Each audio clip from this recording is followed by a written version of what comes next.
Olá, pessoal, sejam todos muito bem-vindos, muito bem-vindas à nossa Cinemateca Histórica. Hoje nós vamos fazer aqui um vídeo em homenagem aqui ao 8 de março, né, o Dia da Luta e das Mulheres, né, fazendo aqui uma recapitulação um pouco distinta, um pouco curiosa, é, em especial aí para quem acompanha nosso projeto há mais tempo. Para quem não sabe, a gente tem origem no Instagram, né, a Cinemateca Histórica se origina no Instagram. E lá em 2020, quando nós estávamos ainda no começo do nosso projeto, ainda bem no comecinho, nós fizemos um projeto chamado Mulheres de Cine Latino, onde aqui eu pontuei aí a trajetória de diversas mulheres que fizeram história na cinematografia latino-americana, né? Na filmografia latino-americana, mulheres que dirigiram filmes importantes. Basicamente, eu dei foco assim, uma ênfase, né, no pioneirismo, né? Não necessariamente as primeiras mulheres a dirigir filmes da América Latina, mas aquelas que, a partir do seu trabalho, contribuíram decisivamente para a inserção das mulheres no campo cinematográfico, né? Então, ainda existe essa hashtag lá, né, que é Mulheres de Cine Latino. Bom, quem não conhece nosso projeto lá no Instagram, conheça, né, por favor. E aí eu quero mostrar um pouquinho aqui desse. Eu entrei na hashtag aqui para fazer esse vídeo e tem 16 publicações, né? Eu vou abrir aqui algumas publicações para mostrar um pouquinho para vocês como é que foi esse projeto. Eu penso em fazer. Tem poucos posts, tem poucos likes aqui os posts, né? Porque ainda era o começo do nosso projeto, mas eu quero até ver se eu faço uma segunda temporada desse projeto, talvez com cineastas mais da atualidade, né? Aqui era o post de aviso, né? Aqui a gente estava começando a série, né? Então, aqui é basicamente essa explicação que eu dei para vocês, né? Deixa eu mostrar algumas diretoras. Aqui é a Cléudia Verberena, eu não sei quem conhece ela, quem não conhece, né? Só para dizer que essa foi a primeira mulher a dirigir um filme no Brasil, tá? A Cléudia Verberena, ela era atriz, ela teve uma carreira curta no cinema. Ela dirigiu em 1931, no primeiro filme dirigido por uma mulher, que é O Mistério do Dominó Preto, que é um filme de suspense e de investigação. É muito interessante porque a partir desse filme, esse filme infelizmente ele é perdido, gente, não se tem nada dele. O que se tem são alguns fotogramas, não é nem fotogramas, algumas fotografias da produção do filme que foram resgatadas através da revista Cinearte, que era a principal publicação de cinema na época, né? Uma revista aí que, porque assim, gente, nessa época aqui, o Brasil tinha muito a tentativa de constituir um Star System, né? Ou seja, um sistema similar com o de Hollywood, né? Então se tentava muito isso a partir de algumas empresas, né? Enfim, não vou entrar em grandes detalhes aqui, até porque eu quero abordar isso no futuro. Mas, então assim, então tu tinha essas revistas, né, que falavam da vida dos astros e tudo mais, justamente para gerar interesse no público, né? E a revista Cinearte era a principal publicação. E na época de lançamento desse filme aqui, em 31, eles fizeram uma grande cobertura. Então, as imagens que se tem desse filme são imagens que foram resgatadas através da revista Cinearte. E até quero destacar aqui um, uma parte de uma matéria que foi lançada na Cinearte na época, que eu botei nesse post aqui na época aqui. Deixa eu ver. Aqui, ó. Ah, não, desculpa, não é da Cinearte esse trecho que eu vou falar para vocês, que era do Diário de São Paulo, que destacou o pioneirismo, né? E é só um parênteses, tá? Para lançar esse filme, a Cláudia Verberino ela fundou uma empresa chamada Épica Filmes, onde trabalhava, no caso, ela e o marido dela, né? Que também trabalhava com cinema. Aí o trecho do Diário de São Paulo diz o seguinte: se já confiamos tantos filmes à direção de Barbados com um resultado relativo, por que não tentar essa originalidade? Épica Filmes tem razão. Olha aí, isso dá uma boa puxação para muros, né? A Épica Filmes tem razão. Então, mas infelizmente a Cláudia Verberena ela não teve uma carreira longa, tá? Ela só dirigiu esse filme, depois ela até saiu do país uma época aí, e tal, voltou, mas ela não conseguiu dar seguimento à carreira, tá? E, né, infelizmente. E ela faleceu precocemente. Tô vendo até agora. Paulo, ela faleceu num 6 de outubro. Curiosamente, eu nasci num 6 de outubro. Ela faleceu em 72, eu nasci em 86, mas isso é uma outra história. Ela tinha 63 anos só quando morreu, hein? Bem jovem. Eu não vou mostrar todos os posts desse projeto que tá, gente, só alguns, assim, para fazer uma homenagem a essas mulheres pioneiras do nosso cinema latino-americano. Aqui a Sara Gomes, tá, gente? Sara Gomes tem uma história fantástica. Sara Gomes, cubana, foi a primeira mulher a dirigir filmes em Cuba. Essa faleceu muito jovem, ela tinha 30 e poucos anos. Eu não sei se no post eu botei a idade dela aqui, quando ela faleceu. Acho que não. Mas ela tinha 30 e tantos anos, né? Bem jovem. Ela é um produto da Revolução Cubana, né? Ela começou a dirigir filmes já no ICAIC, né? Que é o Instituto Cubano de Artes e Indústria Cinematográfica, que até hoje foi fundado 3 meses após o triunfo revolucionário em 59, e até hoje é a instituição que cuida, fomenta, distribui filmes, que elabora as políticas públicas para o cinema em Cuba, né? E ela foi formada dentro do instituto. Ela dirigiu dezenas de documentários, de curtas-metragens nos anos 60, algumas dezenas. Ela também foi assistente de direção da Agnès Varda, quando a Varda esteve em Cuba, quando ela dirigiu Salut les Cubains, Saúde aos Cubanos. Ela foi assistente da Varda. E ela também foi assistente do Tomás Gutierrez Alea, que foi o principal diretor cubano do período. Ela foi assistente dele no filme chamado Cumbite, de 64. Ela chegou a trabalhar também no filme de 68 do Alea, do Memórias do Subdesenvolvimento, que é um filme que até eu pesquisei na minha dissertação de mestrado. Tem um artigo sobre ele também num livro aí de uma antologia. E, e ela fez esses curtas, né, nessa época e tudo mais. E depois, em 73, ela filmou o único longa-metragem de ficção que ela dirigiu, que é o filme mais conhecido dela, que é o De Cierta Maneira. É um filme muito interessante. Esse filme, se eu não me engano, ele tá no YouTube até. É um filme que, cara, todo em espanhol, não tem legenda. Tem legenda, se não me engano, tem legenda em inglês no YouTube, tá? É um filme que fala sobre a questão do machismo, mesmo depois da Revolução Cubana. É muito interessante. É um filme que também aborda a questão da construção de bairros populares autogestionados pelas comunidades. É um filme assim, sensacional. Mostra como é que funcionavam as assembleias populares nos bairros e tudo mais, né? E, e é o seguinte, né? Esse filme, infelizmente, ela não viu ele ser concluído, porque ela dirigiu o filme, mas ela faleceu logo depois das filmagens. Ela teve uma crise de pneumonia, se eu não estou enganado. Apesar que tem alguns ruídos aí nessa história, tem versões contraditórias. Eu não vou entrar nesse detalhe aqui, tá? Da causa da morte dela.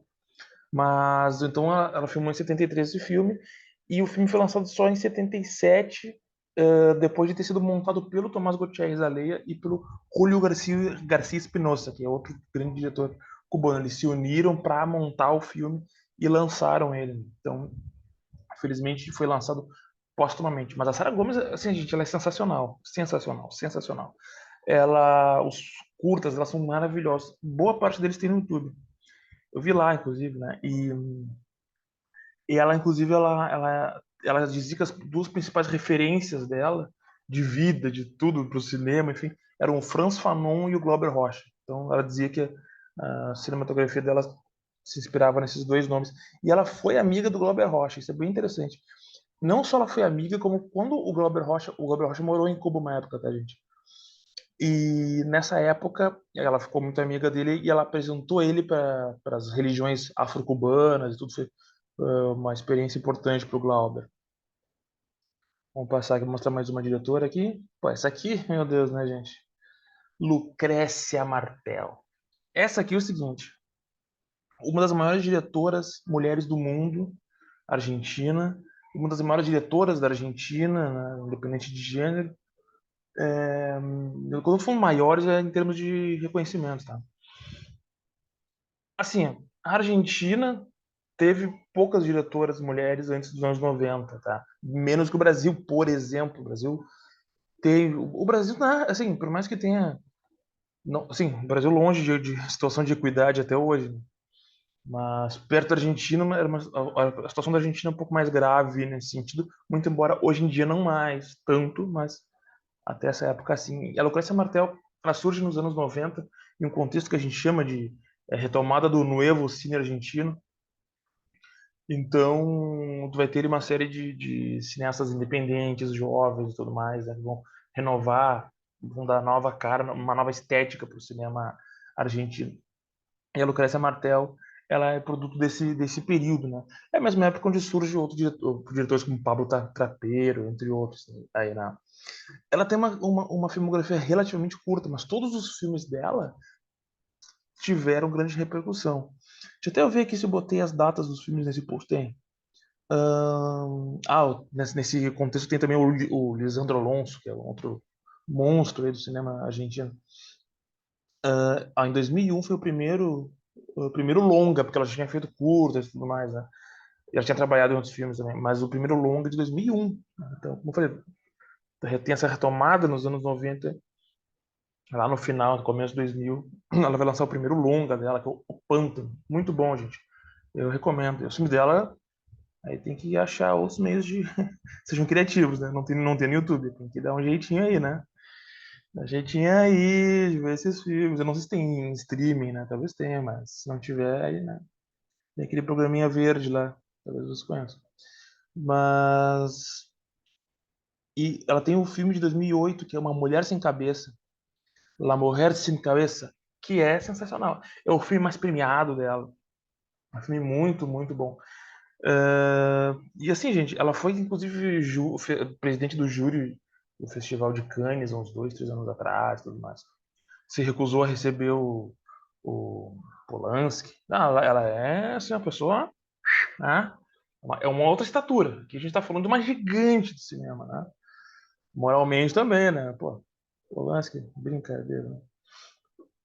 Ela tem, né, até o Menina Santa de 2005. Tem o Zama. O Zama é bem interessante esse filme, o Zama. Tem até o Matheus Nastergaile no elenco. É um filme que tem financiamento de vários países e tal. Foi filmado parte no Paraguai. É um filme de época, né? Enfim. Eu até coloquei essa coisa do Polanski que nem lembrava disso. É, Bom, enfim, interessante. Vamos passar aqui. Valéria Sarmiento, chilena. Essa aqui também é sensacional, gente.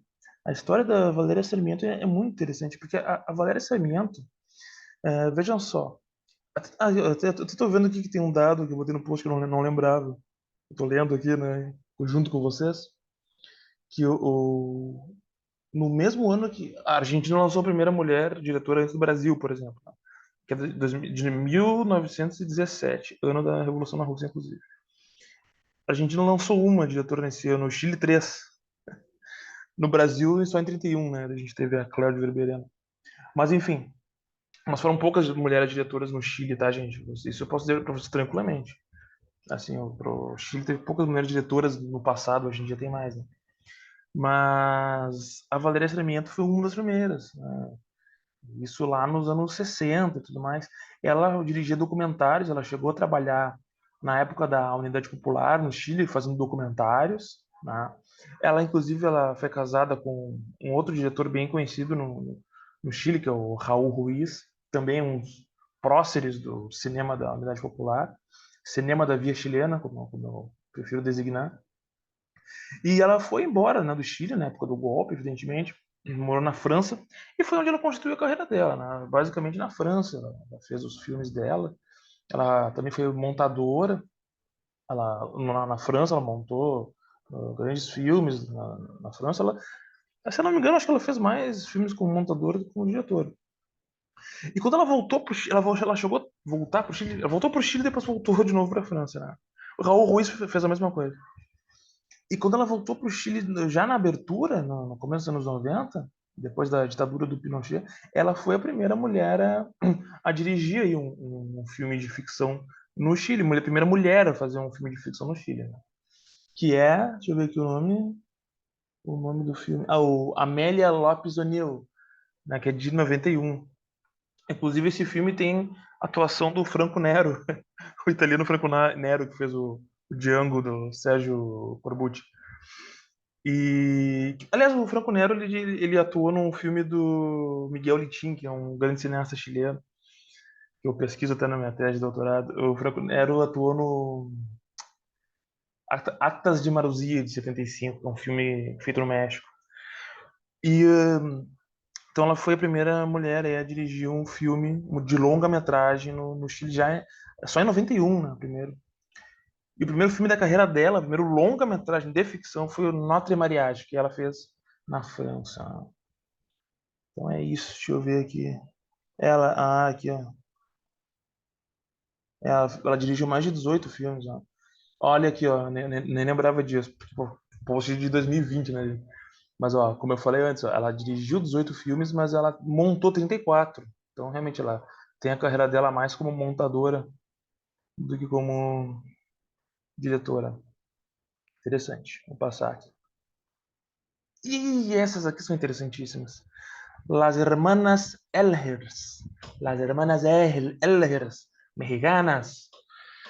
Esse caso é muito interessante, porque assim, ó, gente, o México é sui generis nesse quesito. O México é disparado o país que mais teve mulheres dirigindo, tá? Disparado, na América Latina, bem disparado. E essas aqui foram as pioneiras. Lá no começo, lá nos anos 10 do século XX. Elas começaram a trabalhar com isso. Elas são de uma família de apoiadores da Revolução Mexicana. É muito interessante a história delas. E até aqui, Adriana Elhers e Dolores Elhers. Las hermanas Elhers. Elas trabalharam em estúdio fotográfico em 1915, né? E inclusive, elas foram para os Estados Unidos. Elas fundaram a primeira empresa primeira empresa de revelação de película cinematográfica no México. Elas iam para os Estados Unidos buscar material. Então, estudaram cinema nos Estados Unidos, né? E elas são pioneiras não só na questão da arte cinematográfica, elas são pioneiras também no quesito da indústria cinematográfica no México, né?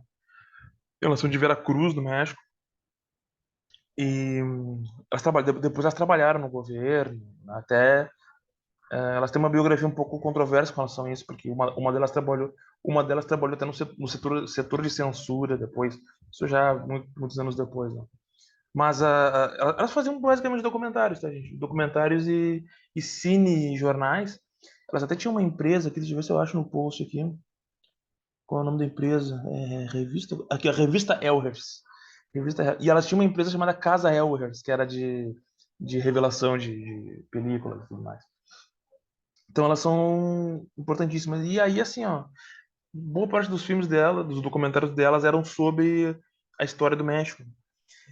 E, desgraçadamente, a extensa obra delas, foi toda perdida em 1982 num incêndio que teve na Cinemateca Nacional do México. Então, ó, poucos fotogramas restaram. É uma tragédia, gente, uma tragédia. Mas isso diz muito sobre as questões das condições fílmicas de preservação na América Latina, que são escassas, né? A gente sabe que Cuba tem uma cinemateca muito forte, que até recebe filmes de toda a América Latina. A gente sabe que nós temos os bravos trabalhadores e trabalhadoras da cinemateca brasileira aqui, que fazem o que podem, mesmo que historicamente tendo que lutar contra o governo, né? Vamos ver se agora melhora, né? Mas enfim. Então, vamos dar uma passadinha aqui, então. Eu vou passar aqui porque post de filme, tem alguns filmes nessa série que tá. Filme eu não vou abordar muito, tá? Vocês viram que horas ela volta da Ana Mulher Arte, baita filme, baita diretora, mas vamos dar uma passadinha aqui porque a ideia não é mostrar todos os posts, tá? Depois vocês olhem, entrem no Instagram lá, põem lá hashtag mulheres de cine latino. E aí vocês vão encontrar. A Mariane Eide, peruana, é também uma história muito interessante. Deixa eu subir aqui. Muito interessante porque a Mariana Eide, ela é norueguesa. Eu vou avançar um pouquinho para a gente não demorar muito aqui, tá? Mas a Mariana Eide, ela é norueguesa e ela se naturalizou peruana. ela é socióloga, não, cientista política. E ela foi para o Peru para pesquisar a questão da violência, da questão da violência entre os campesinos, né? Historicamente, os campesinos são vítimas de muita violência no Peru, gente. A situação do Peru nesse sentido é muito complexa mesmo. E ela foi para lá para estudar isso e acabou se tornando cineasta fazendo documentários. Ela faz basicamente documentários, muito embora tenha feito alguns filmes de ficção também. O filme de ficção mais famoso dela é o Los Rondeiros. Los Rondeiros, tá? Mas ela tem mais documentários. Ela tem vários documentários. Ela tem uma empresa produtora que é basicamente de documentários. Existe ainda a empresa dela lá. E, enfim, basicamente é isso, né? Ela filmou muito sobre os grupos guerrilheiros lá, sobre o Sendeiro Luminoso, o grupo revolucionário de Pacamaru, e ela fez filmes sobre várias questões, gente, várias questões envolvendo os conflitos no campo, assim. É o tema principal, né, dela. Enfim, eu vou passar aqui. Ah, tem um filme chamado Coca-Mama, de 2004, que também que é a relação entre a produção de coca e narcotráfico e questão da questão das armas, enfim, que esse filme também é conhecido. Tem De Burrando Memórias, de 2015, enfim, ela tem uma filmografia e não é muito fácil de achar os filmes dela também, tá? Mas, enfim, vamos passar aqui. Oh, aqui é maravilha, né? Adélia Sampaio. Pô, Adélia Sampaio é maravilhosa. A Adélia Sampaio, ela é a primeira mulher negra a dirigir um filme no Brasil. E é interessante porque ela começa trabalhando na Difilme, ela foi telefonista, depois trabalhou como produtora. Porque a Difilme é uma produtora que foi fundada por diretores do cinema novo, né? Então, olha só esse movimento cinematográfico, né, tão revolucionário que foi, né, o cinema novo. Os frutos desse movimento eles estão para além das suas realizações cinematográficas, né? A Adélia Sampaio não foi do cinema novo, tá? Mas não foi uma diretora do cinema novo, ela, de certa maneira, teve uma certa relação de continuidade, né? Trabalhou na de filme, como eu falei, né? Mas quer dizer, olha a força de um movimento, né? Tudo que pode surgir na esteira dessa força, tudo que ele pode fomentar depois, né? Então, a Adélia Sampaio, ela começou a trabalhar aí, né, na de filme. Depois ela fez um curta-metragem em 79 chamado Denúncia Vazia. E em 84, o filme dela mais conhecido, que é o primeiro longa-metragem dirigido por uma mulher no Brasil, que é o Amor Maldito. Esse filme, gente, eu não sei se ainda tá, mas ele tinha no YouTube. É muito interessante. Esse filme, gente, é muito interessante. É sobre duas mulheres que são casadas, né, um casal de lésbicas, que acontece um crime, uma delas morre. Isso aqui, tudo bem, um spoiler, mas aqui isso acontece no começo do filme, tá? Então não tem problema. E aí o filme é um filme de julgamento, né? Aquela tradição, né, de filme de julgamento, de filme sabe, de filme se passa no tribunal, é uma coisa que não tem muito no Brasil, né? Nos Estados Unidos tem mais esse tipo de filme. E é muito interessante porque o filme ele acaba abordando as questões de moralismo. Fica claro ao longo do filme que ela está sendo julgada por ser uma mulher lésbica, entendeu? Então o próprio o diretor desculpa, o diretor não, o advogado de acusação ele olha para a câmera para sensibilizar as pessoas e no moralismo das pessoas, tudo mais. E ele deixa claro o que ele tá fazendo. Ele chega um momento que ele diz que não tem prova nenhuma, mas que ele sabe que ela é culpada. Enfim, é um filme com temáticas absolutamente atuais do sistema de justiça, da questão de gênero, da questão de sexualidade, questão de preconceitos, né? Então é um filme importantíssimo e muito interessante. Esse filme é muito bom. E aí a Adélia Sampaio, tá ainda trabalhando, aí, a Adélia Sampaio, né? Tá na atividade. Ela não chegou a lançar muitos filmes, mas ela tá nativa ainda. Ela chegou a fazer filmes sobre a ditadura militar, deixa eu ver se eu botei no post aqui. Porque ela é casada, ou era, eu não sei dizer, com um preso. Foi casada, não é mais casada. Tá no post aqui. Ela foi casada com um homem que era preso, foi preso político na ditadura. Então ela fez, deixa eu ver aqui, ela fez um filme chamado AI-5, o Dia que Não Existiu. Fugindo do passado, um drink para. Não, mas isso aqui não é do substituto. Não, é assim, é assim. Fugindo do passado, um drink para a Teteia e história. Ah, tá. Isso é um filme e outro filme chamado História Banal. Ah, História Banal é um filme sobre a ditadura. Tá aqui, beleza. Enfim, vou passar aqui. Beatriz Flores Silva, do Uruguai. O Uruguai teve pouquíssimas mulheres diretoras, tá, gente? Vou falar rapidamente aqui dela. A primeira mulher diretora foi a Rita Massardi, tá, que dirigiu a primeira ficção do país em 38. Mas a Beatriz Silva ela tem uma importância muito grande também na questão da retomada do cinema no Uruguai já nos anos 90, né? Ela tem, ela tem um filme, o filme mais conhecido dela, que é Pepita La Pistoleira, de 93, que é um filme que eu só encontrei algumas cenas desse filme, tá? Na internet, não consegui encontrar em nenhum lugar ele completo, mas que é um filme que ele é feito na questão do vídeo, assim, um filme de câmera na mão, filmar todo na rua, nessa ideia de introdução do vídeo, né? Já, que é bem, que é o cenário típico do começo dos 90. Né? É um filme bem independente, enfim. Depois ela fez outros filmes em 2000, ela fez La Puta Vida, 2001. Depois, em 2008, ela fez Polvo Nuestro, que está em Los Cielos. Né? Enfim, vamos passar aqui. Esse caso é interessantíssimo. Da Galia Jiménez, do Paraguai. A Galia Jiménez ela é muito interessante porque ela é uma das maiores diretoras do Paraguai. Né? E aí foi a primeira mulher a fazer cinema. O cinema no Paraguai demorou muito a ter uma atividade cinematográfica constante. E ela foi uma das primeiras, né?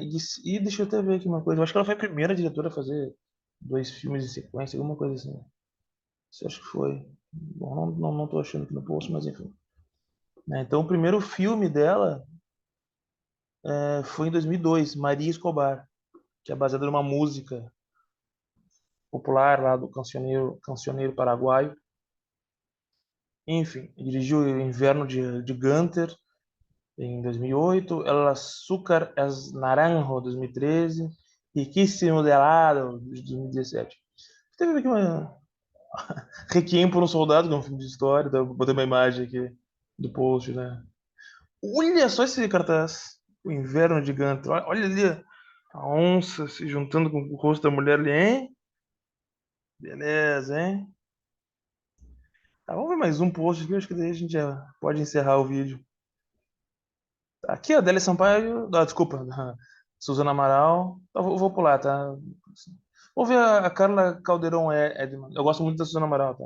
Defendo muito ela. Sofreu muito preconceito por etarismo, mas já falei de várias do Brasil, né? Então vocês leiam lá, leiam no post depois. Tá? Vou encerrar com esse aqui, tá? Que até quando eu fiz esse post eu disse que era o último, mas depois eu fiz outros. Mas eu não vou avançar, não vou mostrar aqui. Só vamos falar esse último caso aqui da Carla Caldeirão Edman, de Honduras. Que, aliás, eu não sei agora, mas quando eu fiz esse post em 2020, ela era a única hondurenha que ainda fazia cinema. Não em Honduras, ela mora no exterior. Ela mora, se não me engano, na Espanha. Mas ela foi. Bom, o cinema em Honduras é, assim, muito frágil, né? Não tem grandes produtoras e tudo mais, né? Mas ela. Então, até um parênteses, né? O primeiro filme hondurenho foi feito em 62, o primeiro filme em geral, que não tem nenhuma mulher na equipe e no elenco só tinha uma mulher. Isso é um dado histórico que eu botei no post, que eu estou lendo aqui, lembrando disso. Né? Ela foi a primeira mulher a dirigir um filme no país. Ela era bem jovem, ela tinha 20 e poucos anos, em 2007, e é um filme de terror. É muito interessante isso, né? Filme de terror que é chamado Possuídos. Depois, até inclusive foi a primeira diretora a ter uma sequência, né? A fazer desculpa, o primeiro filme que tem uma sequência em Honduras, que daí tem o Possuídos 2, né?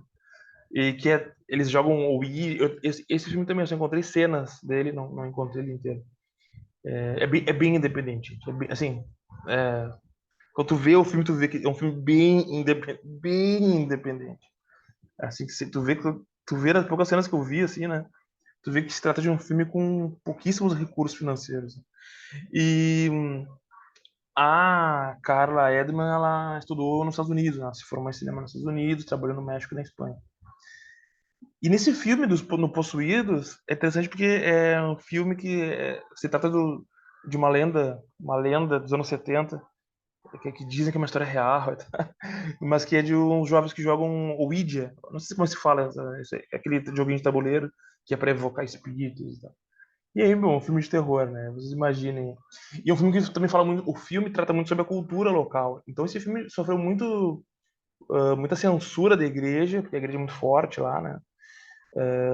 E também teve problemas assim, um cartel de produtoras estrangeiras estadunidenses que atuam no território hondurenho, né? Esse filme acabou sendo boicotado pelas salas de cinema por causa desse domínio estadunidense, né? Para quem acha que o livre mercado é uma atitude, o livre mercado na prática é monopólio, tá?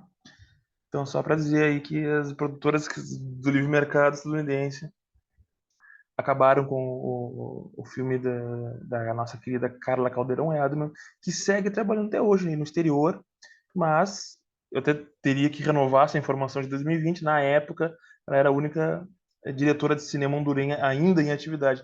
Muito jovem ainda. Quando eu fiz esse post aqui, ela tinha 30 e poucos anos. Né? Acho que ela é mais nova que eu, inclusive. Eu tenho 36. E é um caso dela é muito interessante, né? Historicamente falando, enfim, de vários pontos de vista o caso dela aí, essa questão toda cultural, né? E um país, Honduras, né, que tem pouquíssima atividade cinematográfica. E daria para estender isso aí, porque a América Central, tirando Cuba tem uma atividade cinematográfica pungente, né? Mas tirando Cuba, nenhum outro país da América Central tem grande atividade cinematográfica, não. Eu tô tentando lembrar de cabeça, mas acho que não. E até eu li agora de revesgueio aqui no post, ela trabalha na Espanha hoje em dia, realmente. Tinha falado antes, e realmente ela trabalha ainda na Espanha. Então tá, gente, vamos encerrar esse vídeo aqui, uma homenagem a todas as mulheres que acompanham a nossa Cinemateca Histórica, a todas as mulheres do mundo, em especial as da América Latina, e mais ainda as que são da área de cinema ou da história, mas vamos estender para todas as mulheres aí, né? Eu falei das minhas categorias profissionais aí. Mas, então, aí a nossa reverência aí às grandes cineastas latino-americanas. E talvez em breve eu faça uma parte 2 dessa série, sei lá. Eu dizia isso já na época que eu fiz essa série aqui em 2020, no Campismo. Mas a gente era outra época, né? Tava no doutorado, tudo era diferente. Agora eu quero trabalhar para vocês aqui. Quero trabalhar fazendo esse conteúdo aqui que me deixa muito feliz. Então tá, gente, aqui a gente vai encerrando então esse vídeo aqui da nossa Cinemateca Histórica especial aí sobre as mulheres cineastas latino-americanas.